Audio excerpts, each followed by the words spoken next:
مبروك مبروك مبروك علينا المغاربة 3-0 لصالح كندا.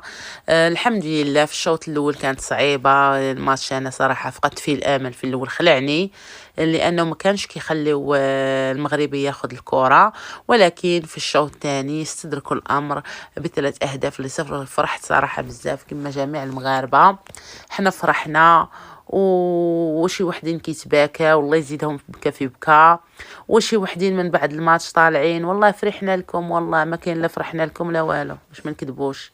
المغربي هو اللي كيفرح لبلادو.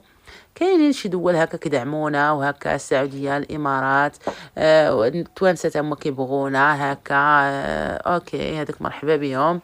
حنا ما كنمثلوش الناس كيطلعوا يقولوا كنمثلوا افريقيا ولا كنمثلوا العرب، حنا ما كنمثلوش افريقيا وما كنمثلوش العرب، كل واحد كينشع على كرموسطو.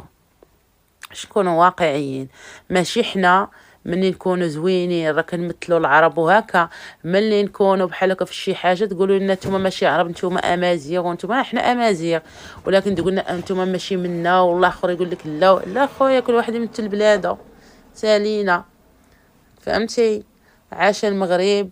وصراحه حنا المغاربه فرحنا، والحمد لله انا فرحت هكا. نتلاقاو ان شاء الله في الماتش الجاي، وان شاء الله يا ربي يكون خير.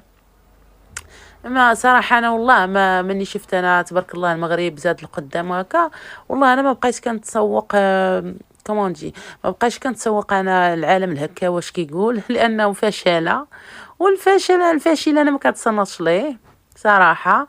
المصريين دابا قال لك اللي ولد ما خلفش، راه جدهم هو فرعون، فهمتي؟ عندهم مريضين بالعظامه، الله يشافيهم، تا هذوك ما كنديرش فيهم انا راسي.